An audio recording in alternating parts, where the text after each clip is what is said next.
Sama orangnya tinggi besar, badannya merah, tapi di sini ada simbar nih. Ada simbaran di sini. Ini kata saya tuh, orang yang mau ngalah nyawa tuh ini.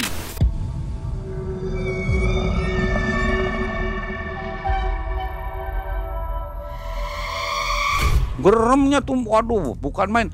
Tidak saya saja yang dengar, tapi orang lain yang ada di ruangan itu dengar semua.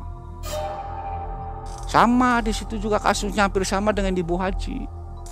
Tapi itu yang akan diambil itu 5 keluarga.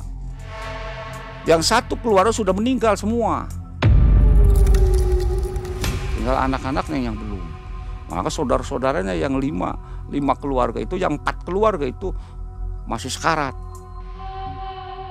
Tongkatnya sama seperti yang di kita di sini. Persis seperti itu tongkatnya. Nih, tongkatnya hampir sama seperti ini yang dipegang oleh Eyang Lawu. Datang ke saya sambil begini. Ada apa cu? Katanya.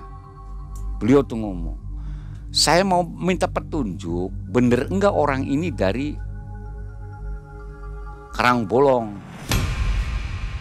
Ekonomi yang serba sulit membuat ia melakukan perjalanan spiritual untuk menemukan jati diri berbekal petunjuk goib dari sosok leluhur. Membuatnya sampai di hutan angker Alas Roban. Seiring waktu, akhirnya ia bisa menolong orang yang ingin memutus perjanjian pesugihan. Ia sendiri tak percaya dengan keahlian yang dimilikinya. Dialah Ki TB. Assalamualaikum warahmatullahi wabarakatuh. Selamat malam sobat Malam Mencekam. Mudah-mudahan sobat semua selalu dalam keadaan sehat walafiat ya, dan dilimpahkan rezeki oleh Allah Subhanahu wa taala. Sobat, malam hari ini di depan kita ada Ki TB. Nah, Ki TB ini pernah berkisah di Malam Mencekam, videonya ada di atas. Jadi yang belum tahu Ki TB, silahkan nonton dulu itu, baru langsung ke video yang ini ya. Ini video tentang kisah Ki TB ketika masih mencari jati diri ya. Jadi masih kurang puas. Di mana jati dirinya hilang di mana Ki? Ya mungkin di tempat sampah mungkin. Oh gitu ya. Jadi harus dicari. Harus ya. dicari. Ya. Kejadiannya tahun 2010. Ya tahun 2010. Di mana Ki TB sampai di kota Jogja, Malioboro, ya. Kemudian Alas Roban. Ya. Kemudian kemana lagi Ki? Bu, setelah dari Alas Roban pulang. Ya, dan pulang. Sampai ngobatin orang ya, yang melakukan pesugihan. Memutus perjanjian gitu ya. Ya betul. Luar biasa ini. Betul, jadi hasil ada dari 2 itu lokasi untuk pemutusan tumbal tuh. Dari hasil tirakat itu ada bisikan untuk mengobati orang gitu ya. Mengobati orang, betul. Oke, sobat, jangan skip videonya, tonton sampai akhir ya. Dan seperti biasa, teman-teman kecil kita juga menemani di belakang. Kuntai dan Pacing. Nah, serem nggak? Oh, serem. Serem ya. Pasti loh. Ada 2 soalnya di belakangnya. Penampakan. Oke, sobat, inilah Ki TB. Malam Mencekam, semakin malam semakin mencekam.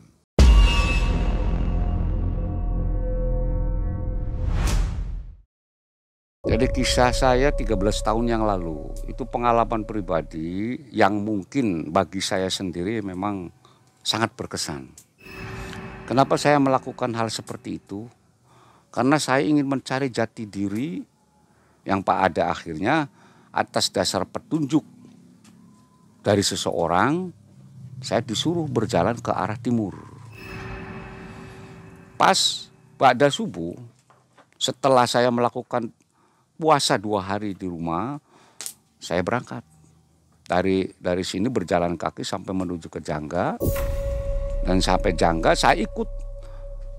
Saya ingat ikut mobil trailer sampai ke wilayah Brebes.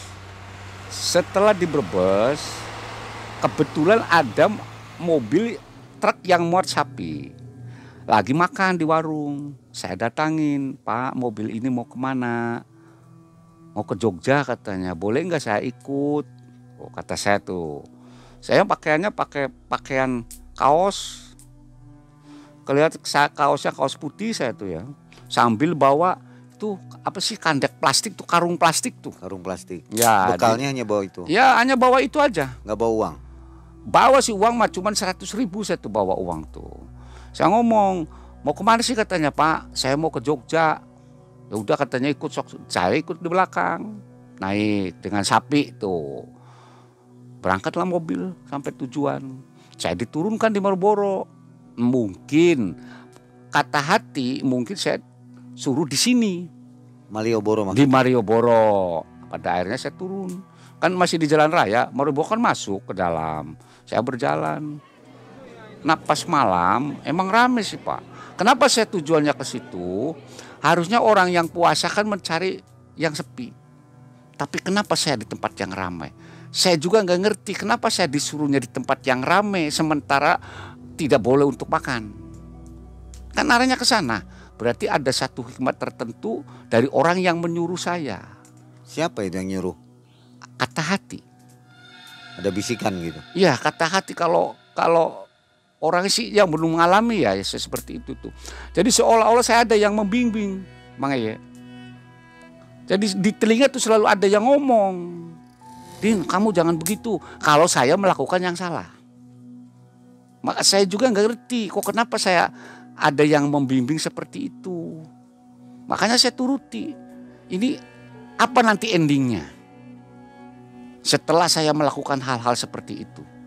Di Malioboro saya selalu ya paling tidak tidur itu tidak boleh di dalam, tidak boleh yang enak-enak. Ini tandek yang saya bawa sebagai alas tidur. Di mana tidurnya? Di emper-empernya toko saya tidur. Nah, saya berjalan setelah beberapa minggu di sekitar Keraton Jogja dan Malioboro, saya disuruh berjalan ke arah barat.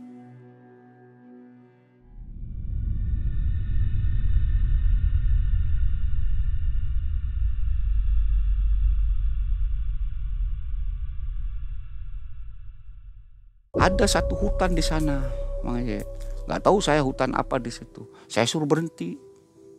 Ada pohon yang besar, nggak tahu pohon apa.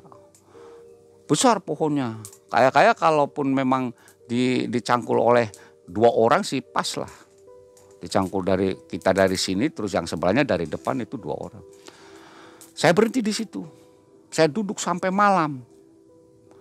Ada seorang kakek-kakek yang datang ke saya tuh, hanya ngomong enggak di saya tuh ngeliatin terus. Saya tahu persis bahwa kakek itu, saya seperti kenal dengan kakek ini dalam hati tuh. Tapi ngomong apa dia tuh sama saya? Dia mau ngecobrak terus ngomong tuh. Tapi kan nggak ngerti saya tuh ngomong apa dia tuh. Begitu, hati saya bicara pagi-pagi tuh menjelang subuh. Udah kamu jalan terus ke arah barat. Akhirnya saya berjalan ke arah barat.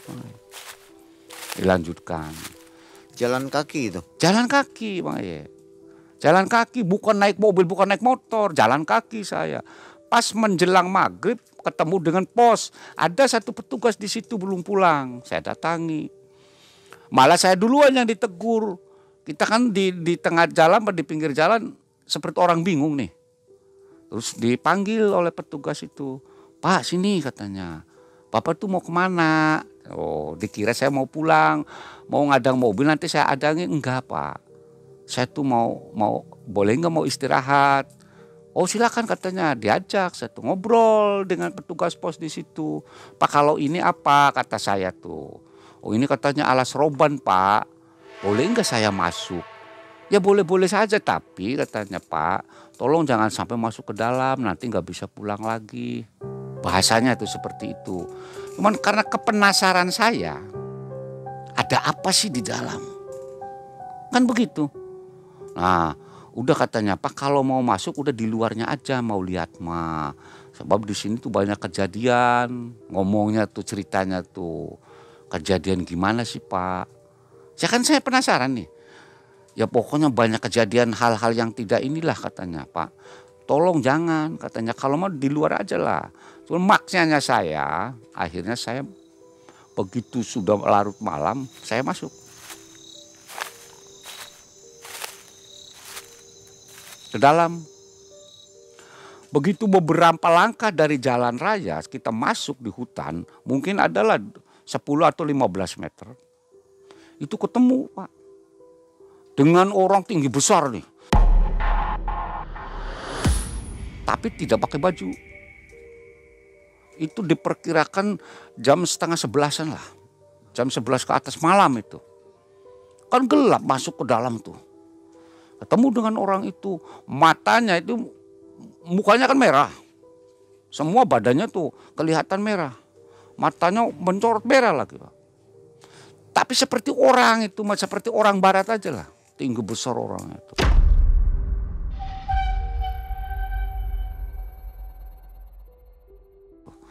Apa ini yang dinamakan jin penjaga ini, kata saya tuh dalam hati. Saya tuh mundur. Sebab dianya tuh apa mendelik siapa sih namanya tuh.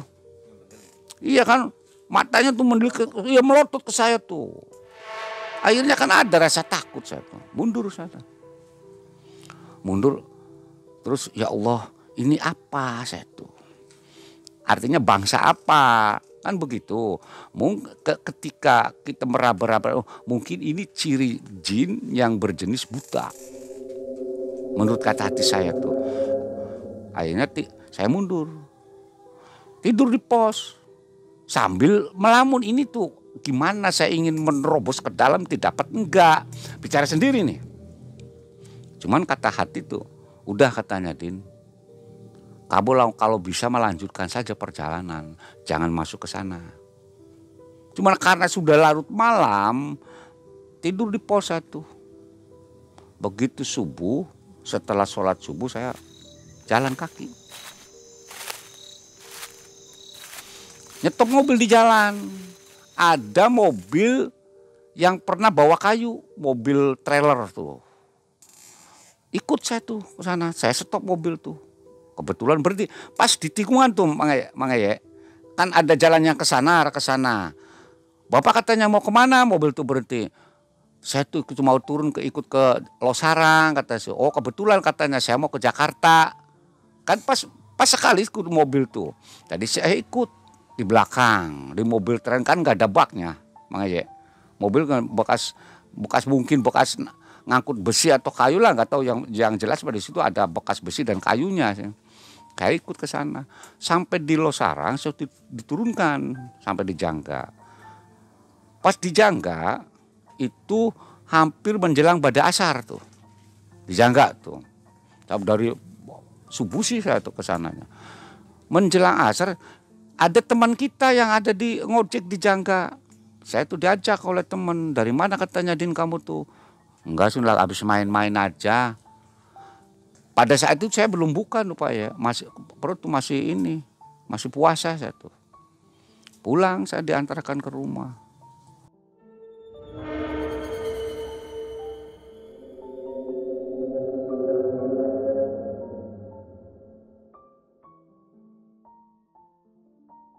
Nah, beberapa hari saya ada di rumah, itu kedatangan tamu yang katanya itu dari Kedung Dawa. Itu kakak beradik perempuan semua. Itu minta tolong sama saya tuh. Katanya Pak TB tolongin saya. Kehidupan saya tuh seolah-olah dicekam oleh rasa maut.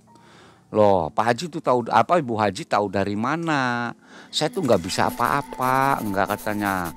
Pak TB tuh katanya bisa untuk menyembuhkan orang-orang yang mau jadi tumbal. Tumbal, apalagi menyembuhkan orang. Saya tuh baru pertama kali akan menyembuhkan itu. Gimana caranya? Dalam hati tuh, aduh Sun, Bu Haji ya, mungkin Ibu Haji tuh kesasar. Enggak katanya, Bapak kan namanya Bapak TB. Iya betul, saya tuh namanya Bapak TB. Tetapi untuk menyembuhkan itu saya tuh belum pernah. Cuman kata hati, udah katanya dicoba aja, berangkat. Hati tuh bicara tuh. Akhirnya ya udah Bu Haji, ini mah hampura saya tuh, kalau saya tidak bisa, tapi ini mah akan saya coba, akan saya tolong sesuai dengan kemampuan yang saya miliki. Berangkatlah kita bertiga dengan Ibu Haji dan ini. Itu juga bawa mobil. Karena ke Kedung Dawa ke rumahnya.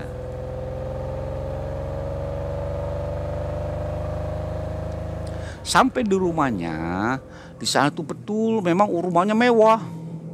Seperti istana. ada musola lagi di sampingnya. Saya tuh bingung sampai rumah tuh. Mau ngapain saya ke sana? Kan saya belum pernah untuk menyembuhkan seseorang penyakit apa ke penyakit, kan belum pernah. Pada akhirnya saya berwudu. Masuk ke musola yang di pinggir rumah. Saya tuh memohon. Ini saya tuh harus apa yang perlu saya lakukan? Sebab saya belum pernah mengobati orang, apalagi yang mau kena tumbal. Ada petunjuk lagi, udah katanya.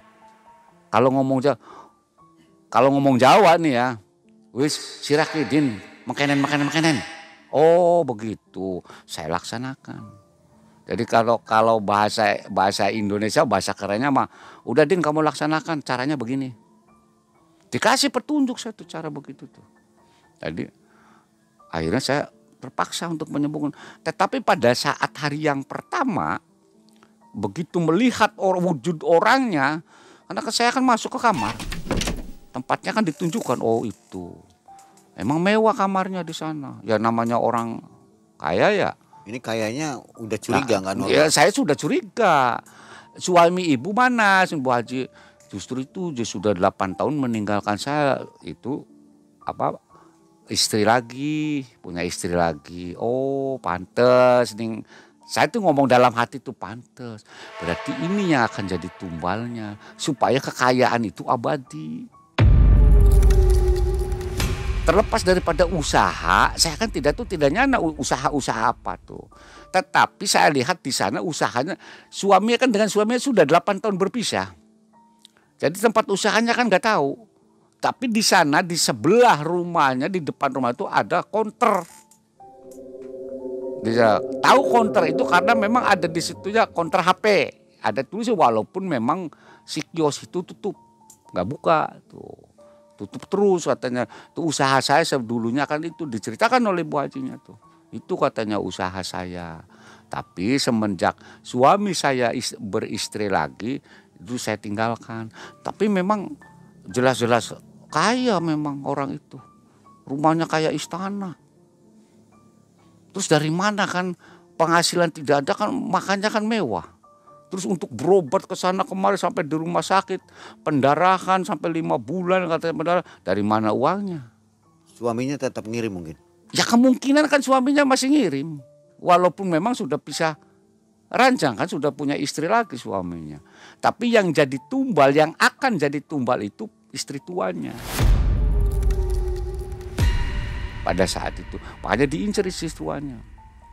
Hari pertama, hari kedua saya ke situ lagi, tetap kuku. Saya belum bisa untuk menyembuhkan, bagaimana caranya menyembuhkan orang atau memutuskan pertumbalan itu. Persengketaan antara setan dan manusia tuh. Pada akhirnya saya minta petunjuk kepada Yang Maha Kuasa. Dikasih jalan oleh leluhur saya. Udah katanya begini-begini. Saya undang. Kalau tidak salah hari yang ketiga saya ke sana.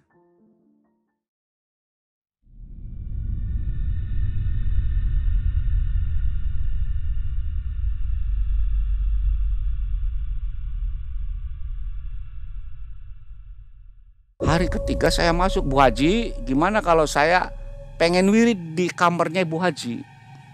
Oh silakan katanya Pak. Saya lihat nih ya, bak mandi yang tadi pagi kering, bersih, tapi sore hari sudah kotor semua tuh, hitam. Loh Bu Haji, kata saya, ini bak mandi kotor kenapa? Itu aja Pak, setiap sore tuh seperti ini. Walaupun sudah dikuras tapi seperti ini lagi. Akhirnya saya wirid di situ, di kamarnya Ibu Haji tuh. Kotornya tuh hitam tuh. Jadi seperti arang tuh ya, arang yang dimasukkan ke air tuh. Kan hitam, kotor.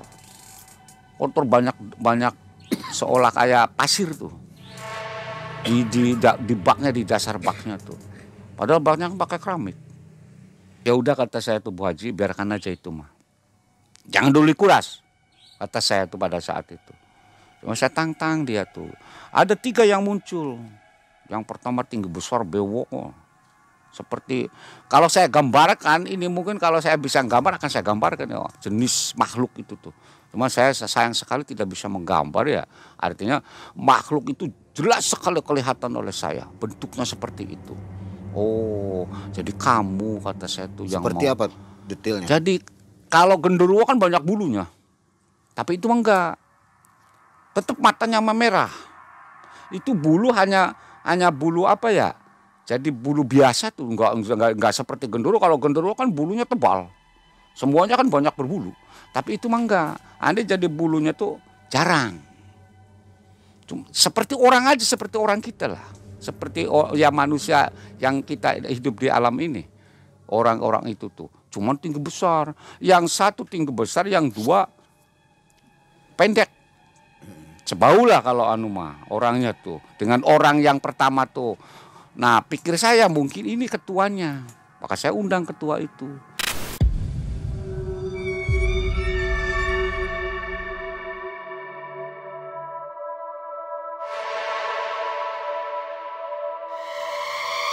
Kamu siapa? Enggak jawab. Kamu dari mana? Enggak jawab. Ini beberapa kali saya tanya enggak jawab. Terus lama-kelamaan karena saya ngotot, jawab dia tuh. Kamu jangan ikut-ikutan, ini bukan urusan kamu. Ini sudah jadi urusan saya, kata saya tuh. Sebab apa? Sampean tuh tidak benar. Sampean makhluknya Gusti Allah. Ibu Haji juga makhluknya Gusti. Jangan sampai mencoba-coba untuk mengambil nyawa dia, kata saya tuh. Ini jadi urusan saya. Sekarang tuh dianya mau lawan, menghantamlah ke saya tuh kalau orang mah. Cuman begitu mau hantam ke kita, ya nggak tahu ya kita tuh ya, padahal kita nggak bisa apa-apa nih, Mang Eye. Nggak bisa. Tetapi dia tuh langsung lumpuh. Begitu saya angkat tangan begitu, dia tuh lumpuh, Mang Eye. Malah minta ampun sama saya. Kamu tuh dari mana, katanya. Karangbolong. Karangbolong tuh di mana? Ya cari sendiri, katanya, Pak. Akhirnya saya cari-cari Karangbolong tuh di mana. Sampai begini. Saya undang Eyang Lawu yang di Gunung Lawu tuh. Saya undang dengan kekuatan batin saya undang Eyang Lawu. Ingin tahu Eyang Lawu? Akan saya gambarkan nih. Eyang Lawu orangnya tinggi besar. Agak kurus. Tapi dia selalu memakai sorban. Orangnya pegang tongkat. Tongkatnya sama seperti yang di kita di sini. Persis seperti itu tongkatnya. Nih, tongkatnya hampir sama seperti ini yang dipegang oleh Eyang Lawu. Datang ke saya sambil begini. Ada apa, Cu? Katanya. Beliau tuh ngomong. Saya mau minta petunjuk, bener enggak orang ini dari Karangbolong. Memang ada di sana ada Karangbolong, tapi tidak pernah makhluk-makhluk yang di sini akan mengambil nyawa orang lain. Kasarnya ngomong ya, kita ngomong secara anunya nih. Oh ya, kata saya tuh.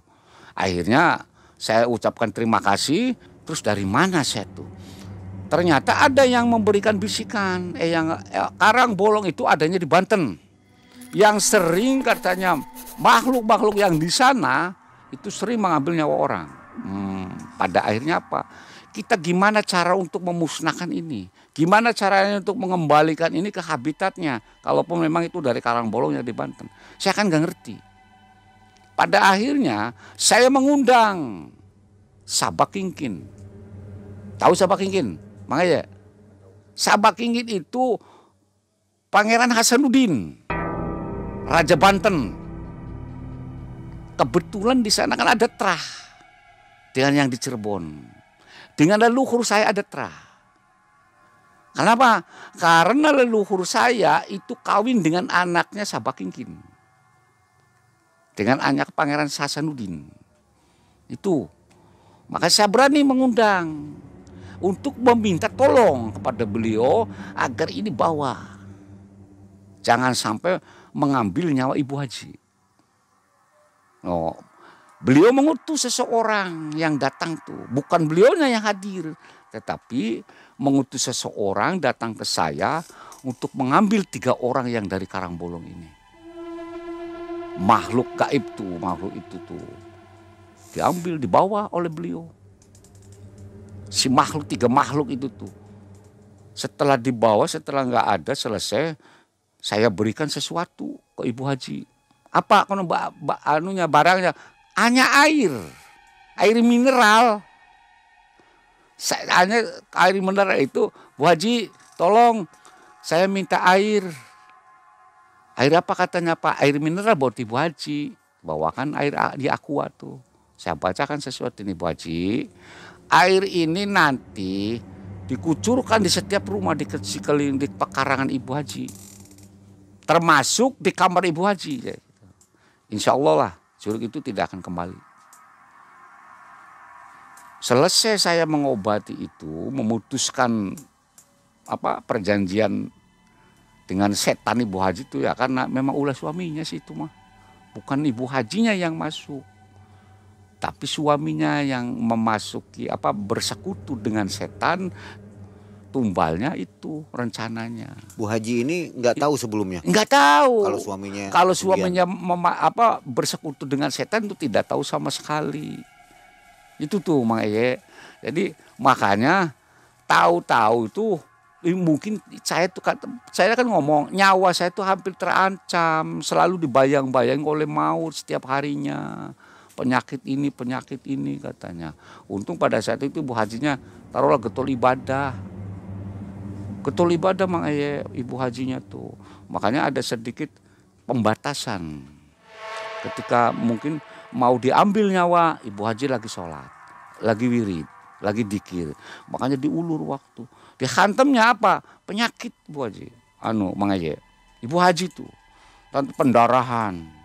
Setelah pendarahan sakit lagi perut. Itu Mang Eye. Oh, jadi setelah saya selesai mengobati, pulang saya tuh. 1 minggu setelah saya mengobati itu, beliau datang, Ibu Haji tuh, dengan kakaknya yang pertama sekali datang lagi di kita di sini. Ya ditaruhlah mengucapkan terima kasih, sudah tidak situasi rumah katanya sudah aman Pak TB tuh. Ya syukurlah kalau begitu mah. Kalau memang iya bener mah, berarti Ibu Haji kan hidupnya sudah aman tentram walaupun sendiri. Kan begitu. Oh. Selang beberapa hari setelah Ibu Haji, saya tuh diundang kedatangan dari rombongan dari Kertasmaya. Pak Kuwu lagi yang datang. Kalau nggak salah 1 minggu setelah saya mengobati itu. 1 minggu setelah mengobati Ibu Haji, kemungkinan ini dengar dari mulut ke mulut ya. Akhirnya saya didatangi oleh Kuwu yang dari Tegal Wirangrong, desa Tegal Wirangrong, Kecamatan Kertasmaya.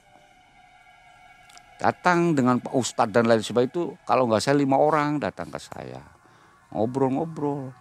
Lah, kok Pak Kuwu tahu dari mana? Emang saya sudah kenal dari dulu dengan Pak Kuwu. Pak Kuwu Tegal Wirangrong itu dulunya, dia tuh petugas BPS yang di Indramayu. Saya pada tahun berapa tuh jadi mitra beliau pada saat dulu tuh. Dengar-dengar katanya Kang TB tuh bisa katanya untuk mengobati itu. Orang di sana saudaranya. Maka beliau datang dengan teman-temannya ke sini, dengan Pak Ustadz lah. Bisa ada 3 orang Ustadz, terus suruh tulis, terus plus Kuwunya ada 5 orang yang datang ke kita ke sini. Ngobrol. Sama di situ juga kasusnya hampir sama dengan Ibu Haji. Tapi itu yang akan diambil itu 5 keluarga. Yang 1 keluarga sudah meninggal semua. Tinggal anak-anaknya yang belum. Maka saudara-saudaranya yang 5 keluarga itu, yang 4 keluarga itu masih sekarat. Ya Pak Haji itu saya tanya di sana bisnisnya itu penggilingan padi. Heller atau kalau kata saya di sini mah heller ya, penggilingan padi. Akan membeli tanah karena memang tempatnya strategis memang di situ. Cuman oleh si keluarga yang sakit ini tidak boleh karena banyak keturunannya, maka akan dibagi. Menurut versi dia kan dari keluarga itu mau dibagi ke anak-anaknya. Tetapi karena tidak boleh, mungkin Pak Haji ini ada rasa sakit hati, terus juga ingin dijadikan bahwa keluarga itu tumbal beliau. Itu tuh makanya. Oh makanya kalau ibu bapaknya mah orang tuanya mah sudah meninggal, karena di ini meninggalnya nggak wajar katanya. Kata Pak Kuwu tuh. Masa dari pulang dari sawah langsung ngejepepeng aja. Tuh katanya Pak TB. Oh iya berarti sun ini mah tidak wajar. Udah katanya, kata Pak Kuwu nih. Pak TB ikut dengan saya ke sana. Akhirnya saya ke sana. Ceritanya tuh dibawa oleh Pak Kuwu. Sampai sana saya lihat ditempatkan di rumah orang yang pertama, keluarga yang pertama, yang ya pada saat itu diam di tanah sengketa itu, yang mau dibeli terus nggak jadi. Saya lihat ini orangnya yang punya rumah ini wajahnya kuning nih, kuning wajahnya, jadi nggak bisa apa-apa Mang Eye. Jadi seolah-olah kita ini tuh ada yang nyekik. Untung saya cepat datang ke sana. Saya tangani. Saya kasih minum. Nih minum kata saya tuh. Begitu satu teguk minum mutah. Mutah Mang ya. Mutahnya apa? Kalau kuning mutahnya tuh seperti racun. Jadi kayak racun apa ya? Racun ular apa racun apa tuh? Kuning mutanya tuh, ada berangsur begitu keluar semua racun yang kuning, tubuhnya kan hilang, rasa kuning apa mukanya tuh, kuningnya tuh hilang, jadi seperti biasa. Alhamdulillah sembuh pada saat itu tuh. Cuman sampai saya nggak pulang, karena 5 keluarga jauh-jauhan, akhirnya kan datang lagi keluarga ini, datang lagi keluarga ini. Cuma saya fokusnya kepada keluarga yang pertama karena ini yang mau diambil duluan nyawanya. Akhirnya saya wirid di tempat sholatnya. Mang, ada tempat sholat enggak kata saya tuh. Ada katanya Pak. Ya ada Pak Kuwu dan lain sebagainya di situ tuh. Saya tuh masih dengan Pak Kuwu, masih dengan Ustadz dan teman-teman dari Pak Kuwu. Saya masuk ke dalam wirid saya. Ini begitu beberapa menit saya wirid itu ada suara seperti buta Mang Eye. Ngerem tuh. Ngeremnya bangsa begitu. Jangan lagi kita yang dengar. Piring yang disarong itu bergetar. Orang yang di luar yang melihat kita ritual itu dengar semua. Malah kaget. Malah Kuwu yang paling kaget. Lihat saya di belakang di tempat sholat. Oh katanya Pak TB ada. Saya tuh khawatir katanya Pak TB itu kena sebab ini tidak Pak TB saja yang sudah mengobati, tetapi sudah banyak ustadz dan kiai mutah darah. Di sini tuh katanya Pak TB udah banyak orang yang tidak kuat semua. Makanya saya tak khawatir. Sampai dilihat saya tuh. Dikira saya lagi mutah darah. Oh, itu Pak sama yang jenisnya Bu. Kalau di sana mah jenisnya jenis jin entah berupa manusia ya. Kalau di sini jin berupa buta lagi. Nih, butanya tuh ya plontos nih, nggak ada rambutnya nih, gundul. Sama orangnya tinggi besar, badannya merah. Tapi di sini ada simbar nih. Ada simbaran di sini. Sama mata melotot, merah lagi. Ada siungnya tuh, Mang Eye. Siungnya tuh panjang siungnya di sini. Ini kata saya tuh, orang yang mau ngalah nyawa tuh ini.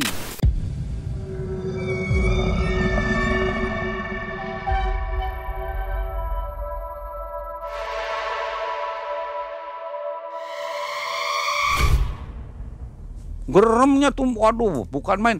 Tidak saya saja yang dengar, tapi orang lain yang ada di ruangan itu dengar semua. Makanya Kuwu datang ke saya, melihat ke saya, dikira saya lagi mutah darah. Ya, banyak yang sudah mutah darah di situ. Tapi alhamdulillah, Mang Eye, begitu saya tangani, ya tadinya mah biasa. Yang seperti itu kan tidak mau pergi. karena tidak disuruh oleh orang yang naronya kan. Misalnya Mang Eye beli sesuatu ditaruh di situ, kalau diambil oleh kita kan kemungkinan akan mau, mungkin oleh Mang Eye sendiri kan. Makanya saya di sana ya taruhlah apa namanya, saling mengadu mengadu kekuatan.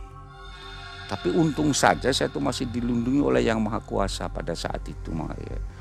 Dan mungkin juga leluhur kita itu masih mendampingi kita, masih menaungi kita untuk bisa menolong orang. Jadi atas pertolongan ridhonya Gusti Allah, saya dilindungi oleh ini. Makanya saya bisa menyembuhkan orang yang memutuskan tumbal-tumbal begitu.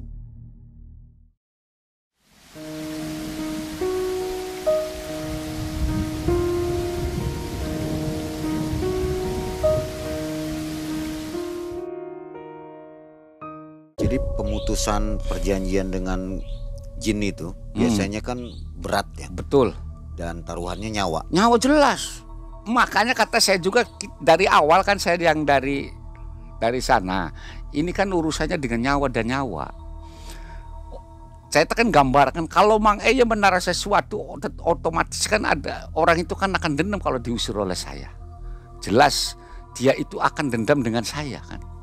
Karena dipaksa untuk keluar, bukan oleh yang bersangkutan kan Mang Eye. Tapi kalau saya tantang dia tuh, ayo sok. Saya nih sama dengan yang di sana, dengan yang di Kedung Dawa.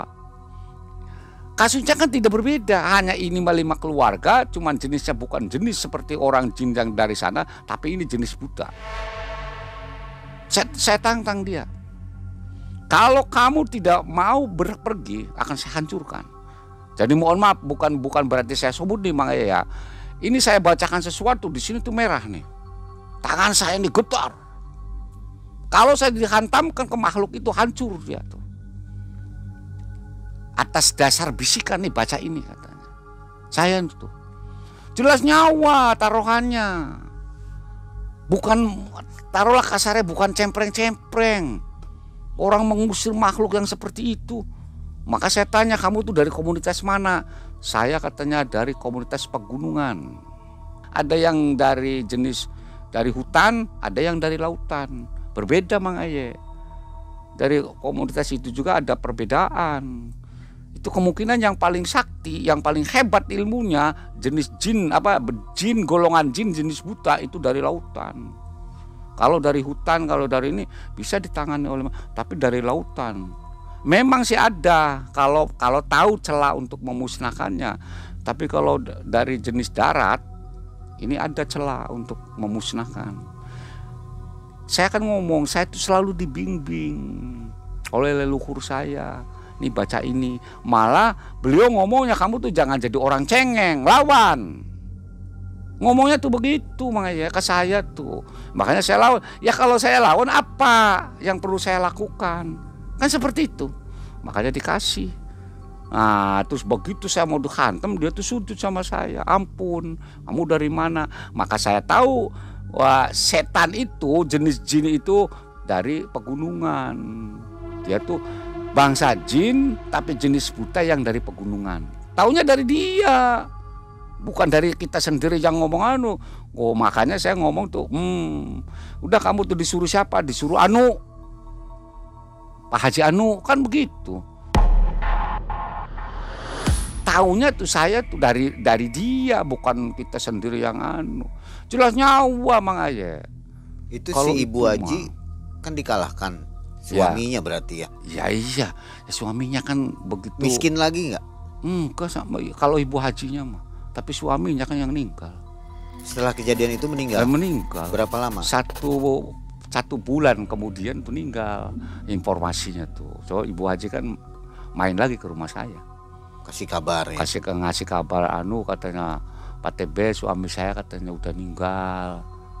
Dalam hati saya alhamdulillah berarti kan sudah putus. Nggak terambil harta-harta Bu Haji? Kalau Ibu Haji mah enggak, saya kan buka usaha lagi. Malah saya dikasih HP dan lain sebagainya oleh Bu Haji itu. Sampai sekarang? Ya sampai sekarang HP mah sudah dijual loh lah kita. Bukan maksudnya kehidupannya. Yang nggak tahu kalau sekarang masih udah lama ya peristiwanya 13 tahun yang lalu. Belum Sekarang ketemu lagi ya? Belum ketemu lagi saya. Kembali ke Kertasmaya, itu satu keluarga sembuh, alhamdulillah. Saya besok harinya saya datang lagi ke sana karena masih ada 3 keluarga yang belum ini.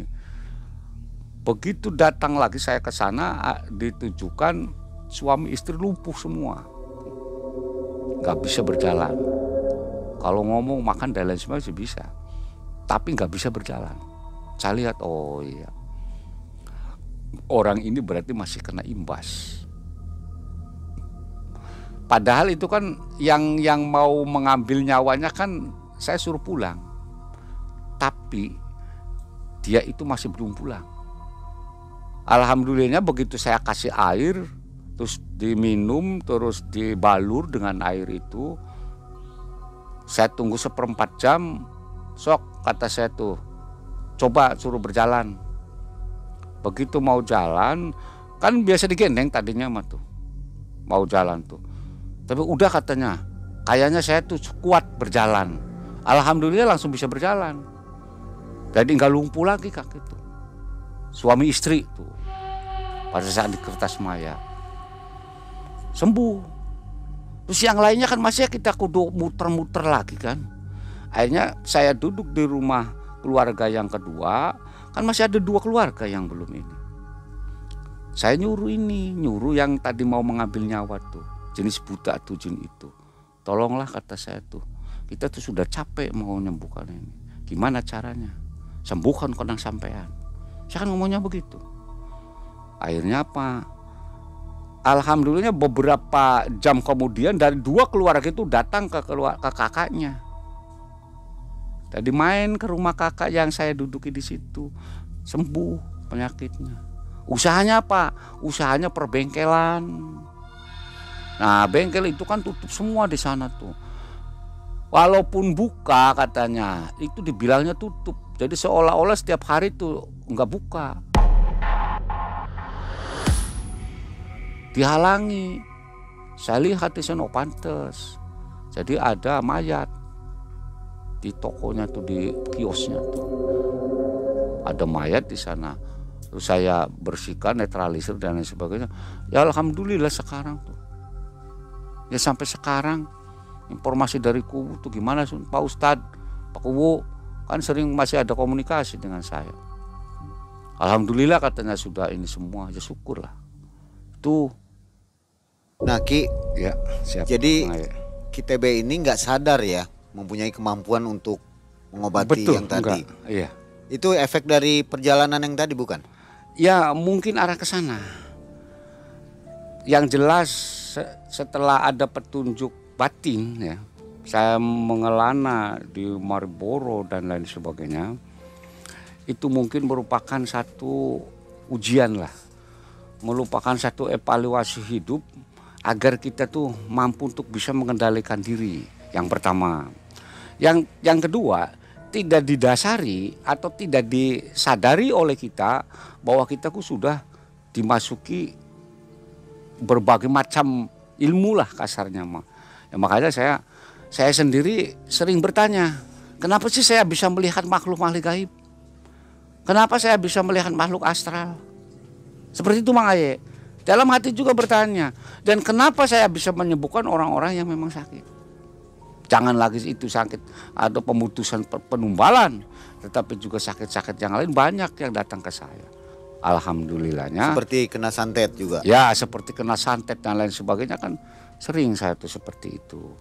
Makanya kita juga ya, kok saya bisa begini sih? Padahal saya kan ingin mencari jati diri saya. Bagaimana caranya berkiprah dalam hidup agar keluarga ini tidak sampai terkapar dalam ekonomi. Kan seperti itu Mang Aye. Nah akhirnya keluarga ekonomi pun berubah. Alhamdulillah. Alhamdulillah walaupun memang tidak seperti kaya lah ya. Tapi kan hidup tuh mencari ketenangan batin, kedamaian batin dan keharmonisan dalam rumah tangga. Nyaman ya. Nyaman yang pada akhirnya. Yang jelas mencari nyamannya itu. mencari kedamaian. Betul. Kalau ketenangan itu kan ketika saya sudah meninggal, berarti ada hidup tenang. Tapi yang namanya hidup di alam fana yang penuh dengan keributan dan fenomenanya, kita mencari kedamaian, kenyamanan dalam hidup, kedamaian dalam hidup, dalam berumah tangga. Hanya itu Mang Aye. Tapi perjalanan kita ke sana bukan hanya karpe dewek lah kasarnya mah. Apa seolah-olah kita ingin sendiri enggak. Tetapi ada yang menuntun, ada yang memberikan jalan. Di rumah saya sendiri, bukan di tempat yang lain. Saya sendiri yang mengalami hal itu. Itu Mang Aye. Saya sering didatangi oleh leluhur-leluhur saya. Ketika saya melakukan ngebleng, nggak mangan, nggak minum, nggak tidur selama 3 hari 3 malam. Ini yang namanya jenis jurik nyungyang, juris, nggak tahu lah. Jurik yang mukanya utuh sebelah, sebelah. Itu jurik nyungyang itulah. Itu tahu kan Mang Aye jurik nyungyang. Itu ya, sebelahnya mah bagus Mang Aye, tapi yang sebelahnya mah seperti tengkorak. Itu melulu. Jadi tinggal sisa tulangnya tuh. Ngeri itu. Jadi tanggul itu. Nah, sampai sekarang KTB buka praktek atau enggak? Enggak. Sama sekali enggak? Enggak. Dari dulu juga enggak buka praktek saya tuh. Enggak sama sekali enggak buka praktek dari dulu. Begitu saya berkelana kemana-mana tidak pernah saya tuh membuka praktek. Enggak sadar sih soalnya. Hanya orang-orang yang mungkin enggak tahu dari mana sering datang ke saya. Sampai sekarang? Ya sampai sekarang juga masih ada lah. Kalau dulu kan gepok Mang Aye. Oke, baik. Nah, Sobat Malam Mencekam, ini kisah yang luar biasa ya. Iya. Jadi KTB berjalan ke sana kemari, berkelana, tidak ada keinginan apapun ya. Enggak ada. Yang hasilnya mendapatkan 2. Iya. Rumah tangganya kembali normal. Iya betul. Dan mendapatkan ilmu ya. Untuk secara tidak langsung. Orang. Iya. Tanpa disadari. Tanpa disadari. Baik. Nah, dari Desa Trisi, ini Kabupaten Indramayu, dari kediamannya KTB, Mang Aye dan tim mengantarkan kisah ini ke sobat semua. Jadi mudah-mudahan ambil hikmahnya dari video ini. Iya. Mang Aye cuman memesan supaya dekatkan diri kepada Allah Betul. Subhanahu wa taala. Betul. Supaya kegalauan yang seperti tadi betul dialami oleh KTB tidak terjadi pada kita semua. Betul. Makasih KTB. Siap. Kita jumpa di video selanjutnya. Akhir kata Mang Aye undur diri. Assalamualaikum warahmatullahi wabarakatuh. Wah.